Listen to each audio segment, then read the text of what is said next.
ये कहानी एक ऐसे लड़के की है जिसके पास खास किस्म की पावर्स थी। इसका नाम डोंगसू था। वो अपना ही गाना कंपोज किया हुआ जो उसने खुद बनाया था गुनगुनाता हुआ बस स्टेशन पर जा रहा था। तभी कुछ लोग आते हैं और उसको उठाकर ले जाते हैं। ये दरअसल लोगों को अगवा करके उनके जिस्म के हिस्सों को बेचा करते थे। वो डोंगसू को उठाकर एक डॉक्टर के पास ले आए थे, जहाँ पर वो डॉक्टर सर्जन उसके जिस्म के सभी हिस्सों को निकाल लेता है। डोंगसू तकरीबन मर चुका था, मगर हैरानी वाली बात ये थी फिर भी वो ये सब करता हुआ डॉक्टर को देख रहा था। डॉक्टर ने उसकी दोनों आंखें निकाल कर ट्रे में रख दी थी और खुद फोन पर बात करने चला जाता है। उधर ही हम देख पाते हैं डोंगसू के जिस्म से कुछ अजीब से टेंटिकल्स बाहर आते हैं और उसका सारा जिस्म ठीक होने लगता है। डॉक्टर उसे देखकर बहुत ज्यादा डर गया था, क्योंकि डोंगसू ने खुद ही अपनी आंख को उठाकर लगा लिया था। जैसे ही वो अपनी दूसरी आंख को वहाँ पर ढूंढता है, डॉक्टर वहाँ पर गुंडों को बुला लेता है, जिससे अब डोंगसू वहाँ से भाग गया था। फिर कुछ दिन बाद उसी शहर में एक हादसा होता है। एक बहुत ही खूबसूरत औरत की मूर्ति को किसी ने सड़क के बीचों बीच लाकर रख दिया था। सब लोग उसकी तरफ देख रहे थे क्योंकि वो बहुत ज्यादा खूबसूरत थी। जैसे ही सब उसकी तस्वीरें लेने लगते हैं तो उस मूर्ति से खून टपक रहा था। यहाँ पर पता चलता है कि वो कोई मूर्ति नहीं थी, बल्कि जीता जागता एक इंसान था जिसको मूर्ति बना दिया गया था। आहिस्ता आहिस्ता ये खबर हर जगह पर फैल जाती है। वहाँ पर पुलिस भी आ गई थी। इंस्पेक्टर बहुत देर तक उसकी इन्वेस्टिगेशन करवाते हैं, जिसमें उन्हें पता चलता है कि उसमें P और L नाम के दो सिंबल्स हैं। वहीं पर हम डोंगसू को देखते हैं, जिसने अब अपनी एक आंख पर पट्टी बांध ली थी और अपनी दुख भरी जिंदगी जी रहा था। एक रात बैठा हुआ जब वो अपने ही बनाए हुए गाने की प्रैक्टिस कर रहा था तो अचानक से उसकी आंख में दर्द होने लगा था। जो आंख उसकी गायब थी उसको अचानक से एस्ट्रोलॉजी नजर आती है, जिसमें वो बिल्कुल वही लफ्ज देखता है जो उस मूर्ति के जिस्म पर बना हुआ था। उसको और भी बहुत सारी चीजें नजर आती हैं, जिससे ये पता चलता है कि डोंगसू की आंख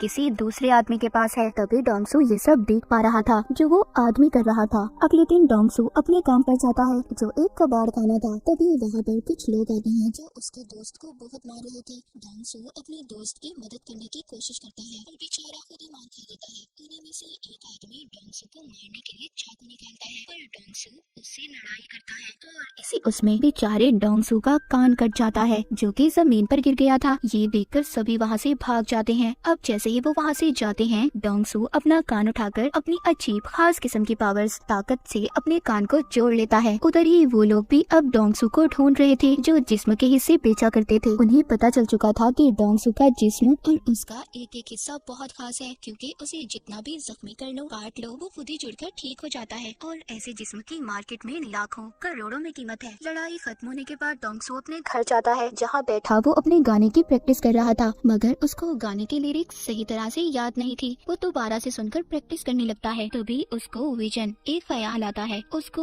उसी आदमी का ख्याल आ रहा था जिसके पास डोंगसू की दूसरी आंख थी। वो भी बैठा उसी का गाना सुन रहा था। तभी डोंगसू की आंख में दर्द होने लगता है, जिसके बाद डोंगसू ये फैसला करता है कि वहीं पर दोबारा जाएगा जहाँ पर उसे ले जाया गया था और अपनी आंख को ढूंढ लेगा। मगर वो लोग उसको पहचान लेते हैं जो उसके पीछे पड़े थे। वो उसको पकड़ने की कोशिश करते हैं। वो उनसे बचकर भाग रहा था, पर तभी उधर ली नाम की लड़की आकर उसे बचा लेती है। ली कहती है, मैं जानती हूँ तुम डोंगसू ही हो ना। जिसके बाद वो उसकी टांग पर अपना चाकू निकालकर एक कट मारती है और वो देखते ही देखते खुद ही ठीक हो जाता है। डोंगसू ली से बचकर वहाँ से भाग जाता है।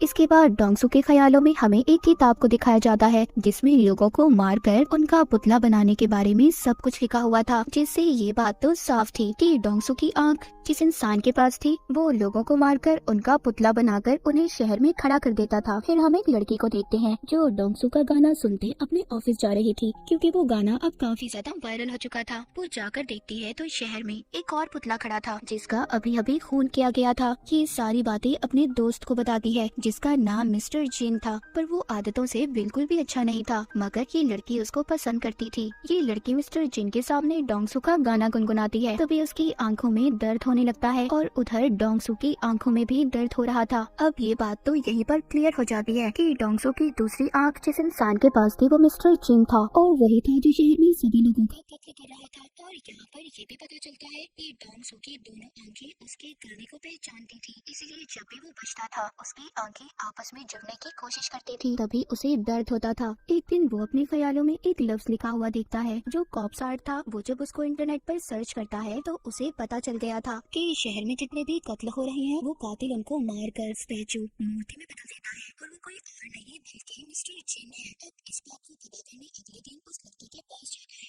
मिस्टर जिन की दोस्त थी कि उसको देखकर पहचान लेता है क्योंकि इस लड़की को इसने अपने ख्याल में देखा था। कि उसे पूछता है कि कल तुम किस आदमी के साथ थी, वो कौन था। वो लड़की इसको कुछ भी नहीं बताती और डर कर चली जाती है। उसे ऐसा लग रहा था कि ये उसको छेड़ रहा है। अब डोंगसू किसी बात के बारे में भी नहीं जानता था। उसको तो ये भी नहीं पता था कि कातिल दिखता कैसा है। डोंगसू अब एक एस्ट्रोलॉजर के पास जाता है और उसको उन सिंबल्स जो उसने देखे थे और उन तारीखों के बारे में बताता है जब खून हुए थे। एस्ट्रोलॉजर उसको बताती है कि सब आपस में जुड़ी हुई चीजें हैं, इन सब को मिलाकर कल की तारीख भी मिलती जुलती है। मतलब डोंगसू ये बात तो समझ गया था कि कल भी खून होने वाला है, पर कब कहा ये बात वो नहीं जानता था। उधर ही वो लड़की जो मिस्टर जिन को पसंद करती थी उसकी दोस्त भी थी। वो उसके घर जाकर यहाँ वहाँ घूमने लगती है, जिससे उसे वो किताब मिल जाती है जिसमें मरे हुए लोगों को पुतला कैसे बनाना है सब लिखा था। उसको भी ये बात पता चल चुकी थी कि जितने भी कत्ल हुए हैं उन सब के पीछे मिस्टर जिन का हाथ है। अगले ही दिन दोबारा से शहर में पुतला खड़ा था। जब सब उसको देखने जाते हैं उधर वो लोग भी थे जो डोंगसू के पीछे पड़े हुए थे। वो उसको देख लेते हैं और पकड़ने की कोशिश करते हैं, उसको मारने वाले थे। तभी उधर लिया जाती है जिसने एक बार फिर से डोंगसू को बचा लिया था। वो डोंगसू को बताती है कि मैं एक नॉवेलिस्ट हूँ जो कि कनेक्ट नाम के नॉवल को लिख रही हूँ जिसमें सुपर ह्यूमंस ताकतवर लोगों के बारे में बताया जाता है कि कैसे उनके जिस्म के हिस्से अलग करके भी वो आपस में जुड़ जाते हैं। अब खैर ली ने डोंगसू की जान बचाई थी। वो उसको थैंक्स बोलता है, उसका नंबर लेता है, जिसके बाद डोंगसू वहाँ से चला गया था। दूसरी तरफ हम मिस्टर जिन की दोस्त को देखते हैं जो काफी परेशान थी क्योंकि उसको मिस्टर जिन की सच्चाई के बारे में पता चल चुका था और उसको अपने साथ छत पर ले जाता है। मिस्टर जिन की दोस्त कहती है मैं सब जानती हूँ, तुमने किस किस को मारा है और उन सभी पुतलों के बारे में भी। जब ये बातें वो बता रही थी तभी वो आदमी आकर चुपचाप इनकी बातें सुन लेता है जिसको पहले ये सब बता रही थी। उसका फोन बच जाता है जिससे मिस्टर जिन उसको देख लेता है। उसको पकड़कर बहुत ही बेरहमी से मारता है और फिर उसे नीचे गिरा देता है। मिस्टर जिन की दोस्त भी ये सब देखकर बेहोश हो गई थी। तभी उसका फोन बजता है जिसमें उसने डोंगसू के गाने की रिंगटोन को सेट किया हुआ था। जब उसका गाना बजता है तो तभी डोंगसू की आंख में दर्द होता है और मिस्टर जिन की भी। इससे अब डोंगसू को ख्याल आता है और वो सब देख लेता है कि मिस्टर जिन ने दो लोगों को बहुत ही बेरहमी से मार दिया है। ये देखकर डोंगसू मिस्टर जिन के ऑफिस में आ गया था। वहाँ पर भी सबको कत्ल के बारे में पता चल चुका था। हर तरफ एक भगदड़ मच जाती है। वहाँ पर पुलिस भी आ चुकी थी। डोंगसू ने मिस्टर जिन का कोट देख लिया था, इसीलिए वो उसका पीछा करते बाथरूम तक जाता है, मगर उसने उसका चेहरा अभी भी नहीं देखा था। पुलिस आकर डोंगसू को पकड़ लेती है। उन्हें ऐसा लग रहा था कि डोंगसू ने ही कत्ल किया है। डोंगसू सबसे कहता है देखो मैंने कत्ल नहीं किया, कातिल तो बाथरूम में है। पर कोई भी डोंगसू की बातों पर यकीन नहीं करता। लेकिन ली उसको हम कैसे भूल सकते हैं। वो एक बार फिर आकर डोंगसू को बचा लेती है। उधर ही ऑफिस में मिस्टर जिन जो काफी परेशान था क्योंकि वो सोच रहा था कि छत पर तो हम तीनों के सिवा कोई नहीं था। जब वो बैठा डोंगसू का गाना सुन रहा था तभी उसकी आंख में दर्द होता है। अब उसको समझ आ चुकी थी कि सारे फसाद की जड़ उसकी ये आंख है जो ट्रांसप्लांट की गई है, यानी कि जो उसने लगवाई थी। इसका मतलब ये था कि जिसके पास दूसरी आंख है वो सब देख सकता है जो मिस्टर जिन कर रहा था। एक दिन डोंगसू ली को अपने घर लेकर जाता है और उसे सब कुछ बताता है। वो शुरू अपने बचपन से करता है कि कैसे वो एक दफा पेड़ से गिर गया था, उसकी टांग टूट गई थी मगर वो खुद ब खुद ठीक हो गई, जिस वजह से मेरे सभी दोस्त मुझे मॉन्स्टर बुलाने लगे और मेरे घर वालों ने भी मेरा साथ छोड़ दिया। उस रात के बारे में भी बताता है जब इसको अगवा करके कुछ लोग ले गए थे और उन्होंने उसकी आंख को निकाल लिया जो मिस्टर जिन के पास है और वही है जो शहर में सबको मार रहा है। बस मैं उसको पकड़वाना चाहता हूँ पर मैं उसके बारे में कुछ भी नहीं जानता। ली सब बातें सुनकर हैरान हो गई थी। वो कहती है तुम परेशान मत हो, मैं तुम्हारा साथ दूंगी और उसको एक चश्मा भी लगाती है। कहती है इससे तुम्हारा कोई मजाक नहीं बनाएगा और ना ही लोग तुम्हें पहचान पाएंगे। जब वो मार्केट में कुछ लेने जाते हैं तो उधर डोंगसू के पोस्टर लगे हुए थे। पुलिस उसको ढूंढ रही थी लेकिन अचानक से उसकी आंख में दर्द होने लगता है। वो देखता है कि मिस्टर जिन उसकी तस्वीर बनाकर उसे कह रहा था कि मेरे मामले से दूर रहो नहीं तो बेमौत मारे जाओगे, क्योंकि वो जान चुका था कि जिस आदमी की आंख उसे लगाई गई है वो कोई और नहीं बल्कि डोंगसू है और उसे साथ ही होने वाले अगले कत्ल के बारे में भी पता चल जाता है। रात को जब डोंगसू मिस्टर जिन को ढूंढने निकलता है तो उसको एक आदमी मिलता है जो उसका गाना गा रहा था। ये सुनकर उसकी आंख में दर्द होने लगता है। अगले ही पल उसको मिस्टर जिन नजर आता है। जैसे ही ये उसको पकड़ने के लिए उसका पीछा करता है वहाँ पर पुलिस आ चुकी थी जो डोंगसू को पकड़ लेती है। अब डोंगसू बेचारा बहुत ही बुरी तरह फंस चुका था। अब ना तो वो बता सकता था कि उसको ख्याल आते हैं और सारे कत्ल के पीछे मिस्टर जिन का हाथ है। उसको जेल में बहुत मारा जाता है। डोंगसू कहता है मैं खूनी नहीं हूँ, बल्कि मैं खूनी को जानता हूँ। इंस्पेक्टर ये सुनकर उसको छत पर ले जाता है, जहाँ पर डोंग सू उसको सब बता देता है कि उसकी आंख मिस्टर जिन नाम के आदमी के पास है और वही सबका कातिल है। वो इंस्पेक्टर को अपना एक हाथ तोड़कर दिखाता है, जो फिर खुद ही जुड़ गया था। इंस्पेक्टर ये सब देखकर हैरान था। डोंग सू जो मिस्टर जिन को पकड़ना चाहता था, वो छत से कूद जाता है, क्योंकि वो जानता था कि अगर उसे चोट भी आई या उसकी हड्डी भी टूटी तो वो कुछ देर बाद खुद ही ठीक हो जाएगी। उधर दूसरी तरफ मिस्टर जिन डॉक्टर सर्जन के पास जाता है, जिसने इसे डोंग सू की आंख लगाई थी। यहाँ पर हमें कुछ पहले का सीन दिखाया जाता है, जब मिस्टर जिन डॉक्टर के पास आया था और उससे कहा था कि उसे आंख की जरूरत है, इसीलिए डॉक्टर ने एक तजुर्बे की खातिर डोंग सू की आंख उसको लगा दी। और फिर मिस्टर जिन को जब ये पता चलता है तो वो अब डॉक्टर को भी मार देता है।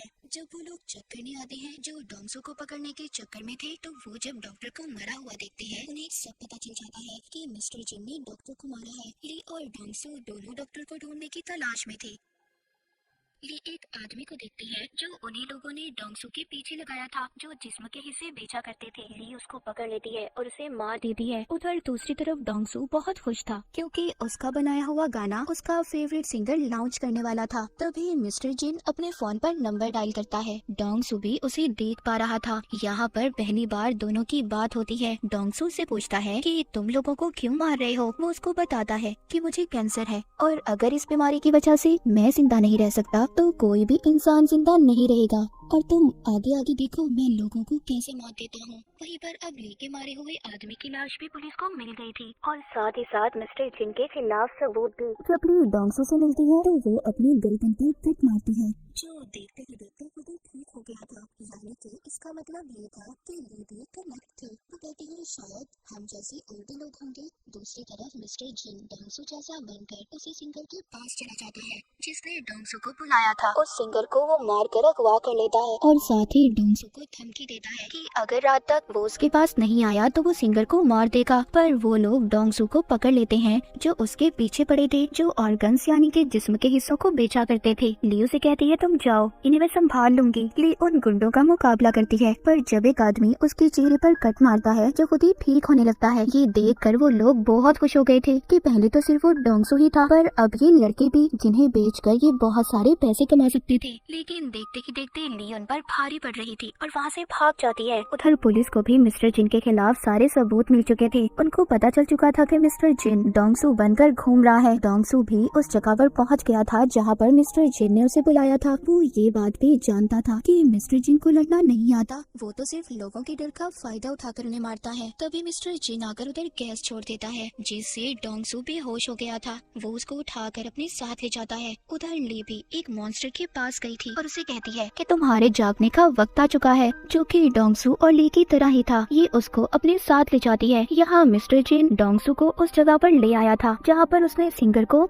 रखा हुआ था और डॉक्टर की बॉडी भी टंगी हुई थी, जिसको उसने मार दिया था और बहुत जल्दी पुतला बनाने वाला था। सिंगर की ऐसी हालत देखकर डोंग सू उससे माफी मांगता है। मिस्टर जिन कहता है मुझे कैंसर है, मैं मरने वाला हूँ, इसीलिए मैं डोंग सू की बॉडी का इस्तेमाल करूँगा और अपना दिमाग इसके दिमाग के बदले लगाऊंगा। जहाँ पर जिस्म तो डोंग सू का होगा पर दिमाग मेरा। वो डोंग सू की उंगली काट कर भी सिंगर को दिखाता है। अभी इन दोनों को फ्रीजर में बंद कर देता है, जिस वजह से सिंगर तो मर गया था। इस बात पर डोंग सू को बहुत गुस्सा आता है। वो अब आजाद हो चुका था और बाहर आकर मिस्टर जिन को बहुत मारता है। उधर ही ली भी उस मॉन्स्टर को लेकर आ गई थी। मिस्टर जिन जब उस पर हमला करता है, उसे भी पता चल चुका था कि ली भी कनेक्ट है। तभी उधर डोंग सू आकर मिस्टर जिन को बहुत मारता है। यहाँ पर मिस्टर जिन डोंग सू पर लगातार गोलियां चला रहा था, पर वो तो ठीक होता जा रहा था। डोंग सू ने मिस्टर जिन से अपनी आँख को भी छीन लिया था और उसे मारने वाला था। तभी उधर पुलिस इंस्पेक्टर आ जाते हैं, जो डोंग सू को मारने से मना करते हैं। इंस्पेक्टर उससे वादा करते हैं कि मैं तुम्हारा सारा रिकॉर्ड मिटा दूंगा, अपनी जिंदगी की नई शुरुआत करनी चाहिए। अब ली और डोंग सू को ये लग रहा था कि सब कुछ ठीक हो गया है, वो जाने वाले थे। तभी ये देखते हैं वहाँ पर बहुत सारे मिलिट्री के हेलीकॉप्टर आ जाते हैं। अब उन्हें भी कनेक्ट के बारे में पता चल चुका था, जहाँ पर वो इन दोनों को पकड़ लेते हैं। अब आगे की कहानी क्या होगी, मिलिट्री वाले इनके साथ क्या करेंगे, ये तो हमें सीजन 2 में ही पता चलेगा। तो सीजन 1 की कहानी यहीं पर खत्म हो जाती है।